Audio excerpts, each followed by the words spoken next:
नमस्कार। जो आप घटना ये देख रहे हैं ये भाटाला और से गोलियां जाने वाली रपट पर हुई एक घटना है और यहाँ का जो 20 वर्षीय युवक हेमताराम जी जो है नदी पार कर रहा था और तेज़ बहाव के चलते उनका पैर फिसल गया और वो नदी में बह गए और अभी करीब 36 घंटे होने जा रहे हैं, लेकिन अभी तक रेस्क्यू कर रही किसी भी टीम को कोई सफलता नहीं मिली है और लगातार SDRF, civil defence team Balotra की और स्थानीय तेराक जो है लगातार रेस्क्यू कर रहे हैं और कहीं ना कहीं कल की जो बरसात भी इस रेस्क्यू में एक परेशानी का कारण बनी और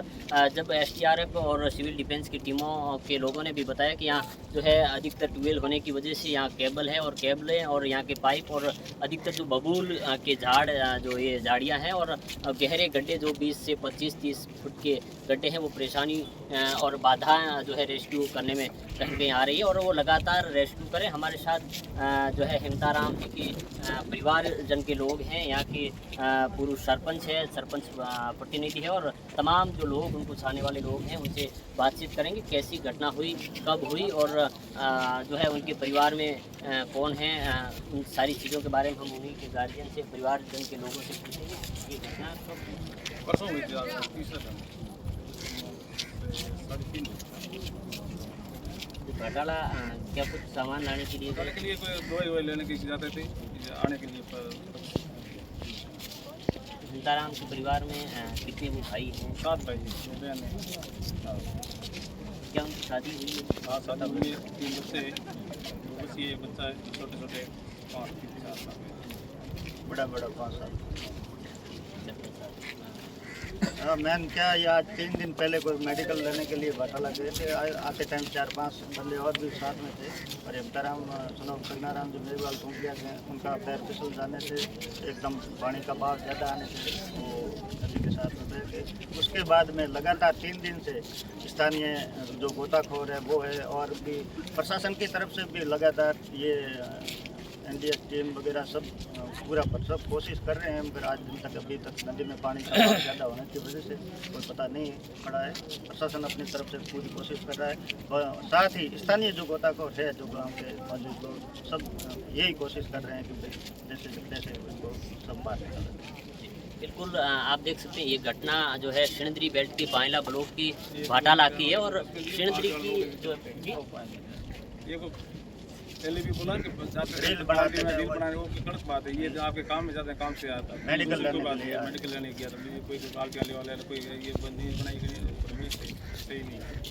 बिल्कुल अब इस दुख की घड़ी में भी परिवार के लोग बता रहे हैं कि जो कुछ यूट्यूबर और कुछ मीडिया के लोगों ने जो है बिना जानकारी, भ्रामक जानकारी और गलत जानकारी जो है कहीं ना कहीं मीडिया पे उन्होंने पब्लिश की है और उनका कहना है कि वो एक मेडिकल और कुछ सामान लाने के लिए जो है चूँकि ये जो लोनी नदी की रपट जो बनी हुई है भाटाला और गोड़िया के बीच, ये लोगों के यहाँ के ग्रामीण लोगों की नदी पार करने के लिए बनी, क्योंकि वो कुछ अपने ज़रूरतमंद सामग्री और दवाई के लिए, मेडिकल के लिए वहाँ गए थे। तो शायद कुछ लोगों ने यहीं के लोगों ने एक वीडियो बनाया है और उसमें वो बता रहे हैं कि उन्होंने पार्टी की शराब भी ऐसी सारी चीज़ें उन्होंने की, ऐसा जो है बता रहे थे। और चूँकि ये परिवार के लोग हैं, इस दुखद की घड़ी में भी वो कह रहे हैं कि ये सारी चीज़ें जो है गलत है और चूँकि वो हेमताराम हैं, वो शादीशुदा थे और उनके 3 बच्चे हैं, 2 छोटी छोटी बच्चियाँ हैं, एक छोटा जो है बच्चा है और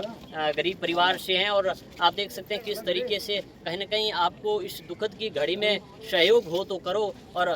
ये जो चीज़ें भ्रामक जानकारी या फिर उनको ठेस पहुंचाने वाली जो जिस परिवार पर दुखों का पहाड़ टूटा है, जिनके छोटे छोटे बच्चे हैं जो भगवान के भरोसे हैं, अब ऐसे में यदि आपसे सहयोग ना हो तो कम से कम चुप तो रहिए, क्योंकि ये चीज़ें जिस पर गुजरती है वही महसूस करता है। आप देख सकते हैं एक परिवार का नौजवान जो है अपने जो है नदी में पैर फिसलने से बह जाता है और उस पर परिवार पर क्या कुछ गुजरती है, उनकी बीवी है, छोटे छोटे बच्चे हैं। ऐसे में ये सारी चीज़ें कम से कम आपसे सहयोग भावना हो तो कीजिए और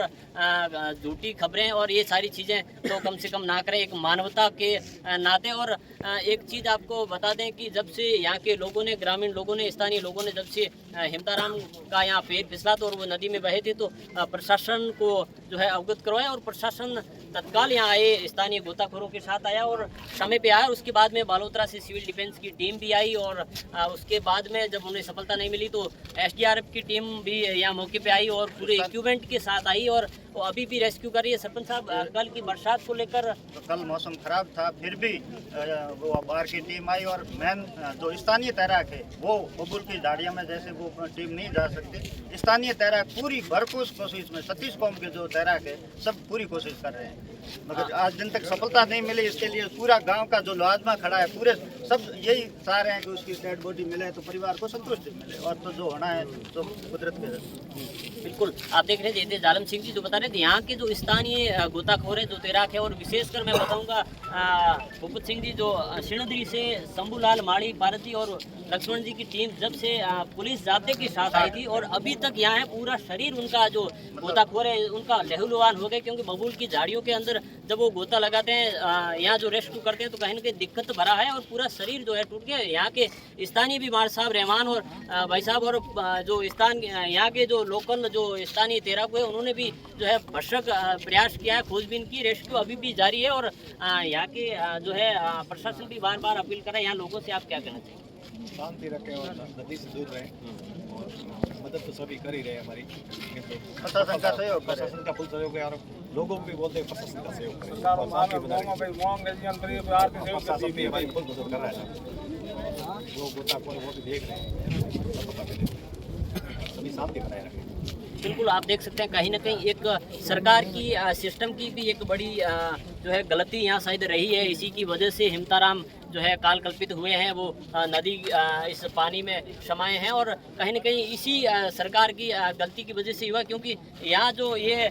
50 गांवों को जोड़ने वाली रपट है और यहाँ यदि वो पुल होता तो हिमताराम आज जिंदा होता, अपने परिवार के साथ होता, अपनी छोटी छोटी बच्चियों और बच्चों के साथ होता। ऐसे में आप सरकार से क्या कुछ कहना चाहते हैं? सरकार से यही है कि अभी जो हिमताराम है वो आर्थिक दृष्टि से गरीब परिवार से है, सरकार से यथासंभव जो भी हो सके इतना आर्थिक उसको पैकेज दिया जाए, मुख्यमंत्री सहायता कोष से जो भी सरकार के मतलब उसके वाइफ को भी पेंशन प्रक्रिया में जो वे इतना, हमारी तो एक ही गुजारिश है कि इसको ज़्यादा से ज़्यादा आर्थिक सहायता दी जाए। बिल्कुल, क्योंकि परिवार भी तो दुख का पहाड़ है, ये जो है उनके छोटा भाई है और बहुत बहू के बात नहीं कर पा रहे हैं। लेकिन ऐसी स्थिति में क्या आपने यहाँ के जिम्मेदार लोगों से जो सरकार के सिस्टम की हिस्सा है और यहाँ के मंत्री जो यहाँ से विधायक हैं और मंत्री, उनसे क्या बात की आपने? साहब ने की है, मंत्री जी से भी बात की है और प्रशासन से भी बात की है और अवगत कराया है कि भाई ये चीज़ है, तो उसके हिसाब से जैसे प्रशासन को लगेगा उस हिसाब से आगे की प्रक्रिया में जाएंगे। बिल्कुल, आप देख सकते हैं कहीं न कहीं ये जो लोग हैं वो इस देश की कड़ी है, यही लोग हैं जो आप देख सकते हैं टैक्स पे करते हैं, उन्हीं से ये सड़कें बनती है, उन्हीं से चिकित्सालय बनते हैं और उन्हीं से जो है विद्यालय का निर्माण होता है, उन्हीं से वो सारी चीज़ें सरकारी जो होती है। कहीं न कहीं ऐसे में ये यदि पुल होता यहाँ तो ये घटना नहीं होती। और पिछली जो एक और घटना थी, सड़ा से दो बच्चे यहाँ पार कर रहे थे रपट को, पिछली जब बरसात हुई थी तो वो हादसे में बाल बचे थे। कहीं न कहीं ये पुल एक इस जो है भटाला और गोलिया के बीच महत्वपूर्ण हिस्सा है और ज़रूरी है। कहीं न कहीं सरकार को इस पर त्वरित जो है ध्यान देना चाहिए और ये जो है पुल के लिए कुछ न कुछ जो है काम जो है उन्हें करना चाहिए। धन्यवाद।